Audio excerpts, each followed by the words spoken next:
Mwanangu, tuombe amani mimi kila siku Tanzania yetu iwe na amani.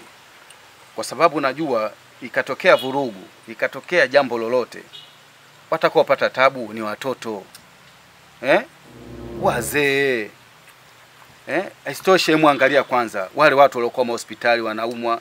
Wewe muli unaweza ukakaa ukakimbia, sawa. Lakini jifikirie wale ambao hawawejiwezi. Kuna watu walemavu. Achana na walemavu tu. Wewe mwenyewe ndo mzima. Haya, kakale pa, umevunjika miguu. Muli, tudumishe amani siku zote. Na hii kushawishiana hivi vijana tuache. Mimi nakwambia. Ni kweli. Acha kiwake. Na watu wakimbie. Wasiojua mbio watajifunza kukimbia babu. Kuna watu toka wamezaliwa hata mchaka hajawahi kukimbia. Hivyo kwa mfano sasa. Kimewaka wewe unafaidika nini ndugu yangu?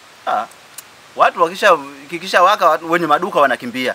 Sijui wenye mandini wanakimbia. Mimi nakimbilia madukani mule kwenye simu, naenda kuchukua simu, kwenye malaptop, na kolokolo gani. Yaani vitu vingi tu vya samani unaenda kuvichukua tu bure. Watu wenyewe washakimbia bwana. Wewe mule fala kweli.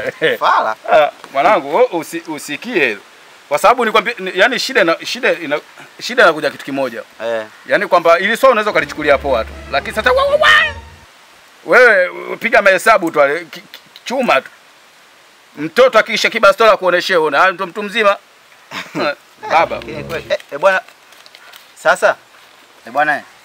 Fanya hivyo basi. Nitoe chateni hapo. Baada ya kuziona. Ndio, sasa nitakuomba vipi wakati sijaziona? Acha tamaa, ndo nyinyi. Sasa tamaa gani? Kumbe ndo maana kinuke tu. Kazi utaki kufanya unategemea nini? Mimi mtu akiniomba ile baada ya kuziona sitoagi. Wewe ilitakiwa kabla hujaona hizo hela ndo uombe. So baada ya kuona hela, acha tamaa baba, utapakatwa. Subiri kiwake afu wewe BOT utapata zaidi ya hii. Kule hamna funguo bwana. Wewe ni peso nilizoziona hapa bwana.